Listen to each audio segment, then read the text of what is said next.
कि रुचि आप पर भी आरोप लग रहा है, आप बहुत जगह आपके वीडियोस पहुंचे, मेरे तक भी पहुंचे, हमने इसलिए आप तक पहुंचने की कोशिश की, लेकिन आप पर भी आरोप लग रहा है आपने भी बहुत उकसाया था जब आप पर हमला हुआ। उससे पहले भी एक जो लड़की थी वो नीचे गिर गई थी, तो दोनों तरफ का टकराव था, ये जातिगत नहीं था, या आपका कुछ यूट्यूबर्स के बीच में आपसी लड़ाई थी, कुछ जातिगत नहीं था, आपको जाति की वजह से टारगेट नहीं किया गया। रुचि जी नहीं, मैं वहाँ पे कवरेज के लिए पहुंची थी और मैं वहाँ के माहौल को थोड़ा समझने का कोशिश कर रही थी। तभी कुछ जो है यूट्यूबर्स पीछे खड़े थे और उन्होंने मेरा नाम लेना शुरू किया और कुछ कुछ मेरे बारे में बोलने लगे। तो मैं as a girl, as a women, मैं गई अपने सेफ्टी के लिए। मैंने पूछा कि क्या हुआ, आप ऐसे मेरा नाम क्यों बार बार ले रहे हो। तो उन्होंने मेरा पूरा नाम पूछने का जो है कोशिश किया। फिर मैंने बोलना शुरू किया कि क्या हुआ। तो वो कुछ मेरे वीडियोस के बारे में बात करने लगे। तो as a women, as a महिला, मैं अपने सेफ्टी कंसर्न से मैंने पूछना स्टार्ट किया कि कौन से वीडियो मेरे तूने बनाए हैं, तो डिलीट कर, ये वीडियोस भी आ रहे हैं सामने। मैंने अपने कंसर्न से बात की। फिर वो अपने फोन को निकालने लगते हैं, किसी को कॉल्स लगाने लगते हैं। तो मैंने उनका हाथ पकड़ा है कि पहले कॉल नहीं। मुझे लगा कि भाई ये किसको बुलाकर मारपीट करने की जो है कोशिश करे, मुझे नहीं पता। मैंने अपने सेफ्टी कंसर्न के हिसाब से उनका हाथ पकड़ा और बस हाथ पकड़ा है मैंने कहीं चलाया है, मैंने कहीं भी उनका कॉलर नहीं पकड़ा है। ये सारे जो है फेक एलिगेशंस लग रहे हैं, इसके वीडियोस कहीं नहीं आ रहे हैं सामने। मैंने बस उनका फोन के लिए हाथ पकड़ा है, उनके हाथ को पकड़ा है। फिर जो है उन्होंने भीड़ को बुलाया है और एक बार में नहीं, ये जो एक मिनट सतीश जी, पड़ी है। एक मिनट सतीश जी, एक मिनट। तो रुचि ये जो तस्वीरें अभी चला रहे हैं हम, एक मिनट सतीश जी, यानी कि ये जो तस्वीरें, एक बार तस्वीरें चलाइए रुचि के साथ। रुचि, ये जो तस्वीरें हम चला भी रहे हैं, इसका मतलब है कोई आपका कुछ टसल, आपकी कुछ विवाद हुआ था, बातचीत को लेकर कुछ टकराव था, ये जातिगत नहीं था ना? मतलब हम तस्वीरों में भी देख रहे हैं आपको जो घसीटा गया, पकड़ा गया, बाल पकड़े गए, आपने कहा आपको रेप की धमकियां दी गई, ये जाति की वजह से नहीं था ना इसका मतलब? देखिए, ये उनका पॉइंट ऑफ व्यू है। उसने क्यों मुझे पकड़ा, उन लड़कियों ने क्यों मुझे पकड़ा, मेरी जाति पूछी गई है।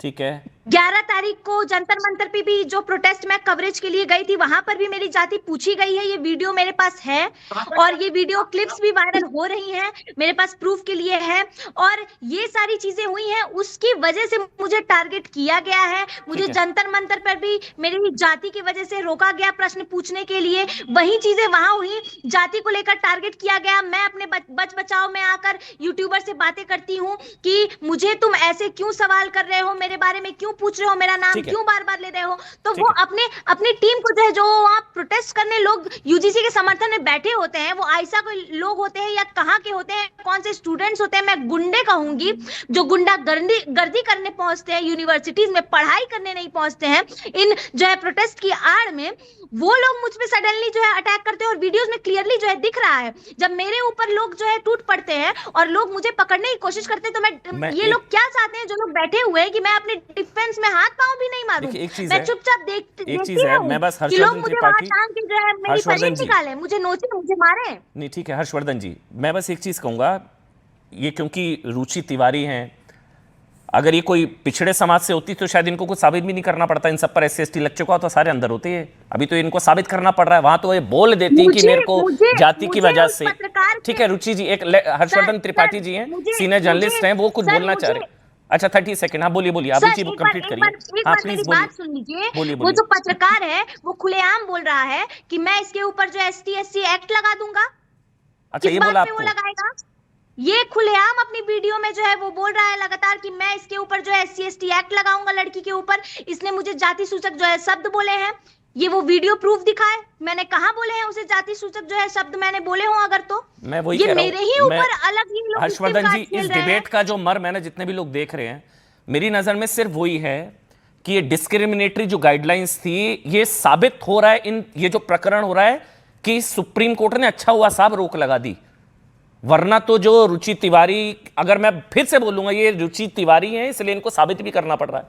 ये अगर पिछड़े समाज से अगर होती ना, तो इन्होंने तो कह दिया, देश में बवाल होता, हंगामा होता, और आज तो सारे अंदर होते मेरे ख्याल से। इन्हें साबित करना पड़ेगा। हर्षवर्धन त्रिपाठी आप बोलिए सर। अमन भाई सिर्फ 1.5-2 मिनट मुझे दे दीजिएगा सर प्लीज। और मैं, चूंकि बहुत गंभीर मुद्दा है ये, और ब्राह्मण है, भिखमंगा है, चुनमंगा है, भीख मांग कर खाता है, और दूसरी लाइन में बरसों से हमारे ऊपर अत्याचार कर रहा है। जेएनयू में जो नारा लग रहा है वो क्या है? ब्राह्मणवाद हो बर्बाद।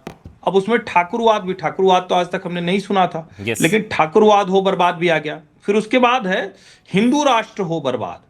ये आप उनको सुनिए तो समझ में आएगा। मैं तो समझ नहीं पा रहा हूं कि इस देश के संविधान निर्माताओं ने जो किया और हमारे नेताओं की ये विफलता है। यूजीसी का जो नियम है वो बेहद घटिया, सरकार में बैठे जिन लोगों ने भी इसको लागू किया उनको सामान्य समझ नहीं है, या उनके भीतर कोई गहरी कुंठा है। ये जब एससी एसटी की बात होती है तो एकदम दुरुस्त बात है, ये इसको कोई नकार नहीं सकता कि एक वर्ग है जिसको प्रताड़ना झेलनी पड़ी। ठीक बात है। और एससी एसटी कोई जाति तो है नहीं, शेड्यूल्ड कास्ट और शेड्यूल्ड ट्राइब है, यानी अनुसूचित जाति जनजाति है। अगर सरकार को लग रहा है समाज का कोई हिस्सा वो पिछड़ा है, आप उसमें उसको डाल दीजिए। ये जो अलग से ओबीसी की लड़ाई शुरू हुई, आप कितना विचित्र लगता है कि आप एक ही टीवी डिबेट में बैठे हुए, भारत का संविधान है, लोकतंत्र है, और हम किसी को कह रहे हैं ये अगड़े से आते हैं, ये पिछड़े से आते हैं। प्रधानमंत्री बोलते हैं हम पिछड़ी जाति से आते हैं, कोई कहता है हम अगड़े जाति से आते हैं, सवर्ण, और ये मतलब समझ में नहीं आता। और जब आप 75 वर्ष बीत गए हमारी स्वतंत्रता के, हम जहां खड़े हैं, तो दो चीजें हैं। एक तो ये कि ये जो जाति है, जाति तो कभी बनी नहीं, वो तो वर्ण था। अगर आप ये कह रहे हैं कि मनुस्मृति और उसे, तो उसमें तो वर्ण था, उसमें जाति का तो जिक्र नहीं। मेरे ठीक पीछे मनुस्मृति रखी हुई, इन लोगों की वजह से मैं खरीद के ले आया 4-5 साल पहले, उसके पहले तक नहीं थी मेरे पास। इतना इन लोगों ने नरक काटा कि मनुस्मृति, देश मनुस्मृति से नहीं चल रहा है। ब्राह्मणवाद ठाकुरवाद भी नहीं चल रहा है। अगर चल रहा है तो सोसाइटी के भीतर वो कैसे ठीक होगा? जब आप दोनों तरफ से चीजें दुरुस्त करेंगे। अब इसके आगे समझिए, एससी एसटी एक्ट में सिर्फ ब्राह्मण या ठाकुर तो फंस नहीं रहा, एससी एसटी एक्ट में तो जिसको ओबीसी कहा जाता है वो भी फंसता है। और सोशल मीडिया पर आप देखिए, राह चलते कोई भी कह रहा है कि ब्राह्मण की बेटी चाहिए। और सतीश जी हैं, मैं बड़ा गंभीरता से बात कर रहा हूं, इसीलिए मैंने कहा कि मुझे 2 मिनट दे दीजिएगा। ब्राह्मण की बेटी चाहिए, ठाकुर की बेटी चाहिए, क्यों चाहिए भाई? और अगर किसी की बेटी मिलने से दिमाग या मानसिकता या कुछ सुधरता, तो डॉक्टर भीमराव अंबेडकर की एक पत्नी तो मेरे ख्याल से ब्राह्मण भी थी। अगर मैं सही हूं, तथ्य गलत है तो सतीश जी या अम्मू जी या जो भी है वो दुरुस्त करिएगा। इसका मतलब ये हुआ कि समाज के भीतर ठीक करने की कोशिश नहीं हो रही। आरक्षण की बहस पर मैं कई बार कहता हूं कि आरक्षण होगा एक वर्ग के लिए, लेकिन वो कितना होगा? 20%, 30%, या उसको आप 80-85%? विधानसभा के बाहर प्रदर्शन हो रहे हैं। आप जरा सोचिए देश कहां जा रहा है। और मैं फिर कह रहा हूं, मगर किसी एक जाति को, समाज को आप गाली देकर स्वस्थ समाज नहीं बना सकते। मैं एक चीज कहूंगा, आपको सुनकर एक चीज का एहसास हुआ, किसी की जीत किसी की हार नहीं। ये ना, ये मुझे लग रहा है हिंदू समाज की हार है। ये जो अगड़ा पिछड़ा लड़ाई, ये बंटवारा ब्रिगेड की जीत हुई है, और ये एकता हारी है। जब सुप्रीम कोर्ट का फैसला आया था तो मैं नहीं बोलता कि समानता की जीत हुई है, ना अगड़ों की जीत ना पिछड़ों की जीत। जब सुप्रीम कोर्ट ने यूजीसी की गाइडलाइंस पर रोक लगाई, अमन भाई, मुझे लग रहा है कि ये बंटवारा ब्रिगेड जो है ना, आज पार्टी हो रही होगी उनके घर में, वो इतना खुश होंगे। ये अगड़े पिछड़े जो लड़ाई चल रही है, कन्हैया जाकर डफली बजा रहे हैं, ब्राह्मणवाद हो बर्बाद, ये सब चल रहा है। हाँ बोलिए आप 20 सेकंड। देखिए, जो आपने कहा ना, मूल बात यही है। यस, हिंदू सभ्यता संस्कृति में, समाज में कोई ऐसा बंटवारा नहीं, और जो बंटवारा है उसको ठीक संविधान के जरिए हम कर लेंगे। लेकिन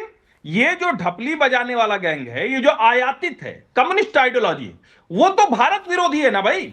उसमें कोई अदिति मिश्रा ब्राह्मण नाम लगा हुआ है, सीताराम येचुरी अब नहीं रहे लेकिन वो ब्राह्मण थे, पूरे कम्युनिस्ट। ये ब्राह्मण ठाकुर दलित इसकी लड़ाई नहीं है। ये भारत के संस्कृति संस्कार के साथ खड़े लोगों की, और दूसरे जो देश को ध्वस्त करना चाहते हैं, हिंदू राष्ट्र तो को मैं एक मांग करता हूं ना सर, मैं